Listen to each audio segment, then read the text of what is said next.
Magandang umaga, mga igan, dalawang menor de edad na gumagamit ng solvent ang nasagip ng mga barangay tanod sa Roas Boulevard. Kanina madaling araw, ang nasagip na babae, 2 buwan na palang buntis. Darito unang balita ni James Agustin ng Super Radio, DCWB.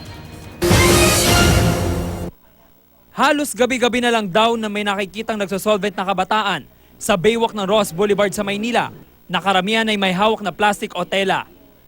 Pagdating namin doon, wala kaming nahuli. Hanggang sa yung damit na pula na yan, nakabalot na sa babae. Nung buklatin namin yung damit, ano sa kanya, kaya pipili ko sa inimbita. Kasi sa kanya namin nahuli yung solvente sa kanilang dalawa eh. Bakit sabi sir, dun daw sa katabi nila? Hindi po, sa kanilang dalawa.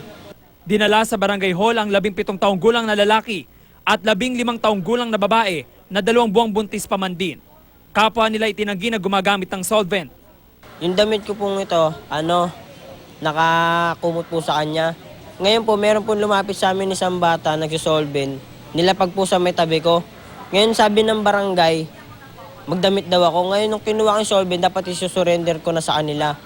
Ngayon yung damit ko, nasabay ko po doon yung solvent ng bata. Ayun po, akala po nila sa akin yung solvent. Kaya po sa akin po nila nakuha. Ang babaeng menor de edad, sinabing sinaktan siya ng barangay tanod.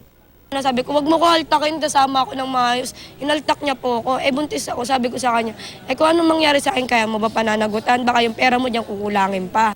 Pinabulaan na naman ng mga barangay tanod na sinaktan nila ang mga menor de edad. Dahil dumating sa barangay hall ang mga magulang ng dalawa, hindi na sila dinala sa Manila Reception and Action Center. Ito ang unang balita sa Maynila. James Agustin ng DCWB reporting.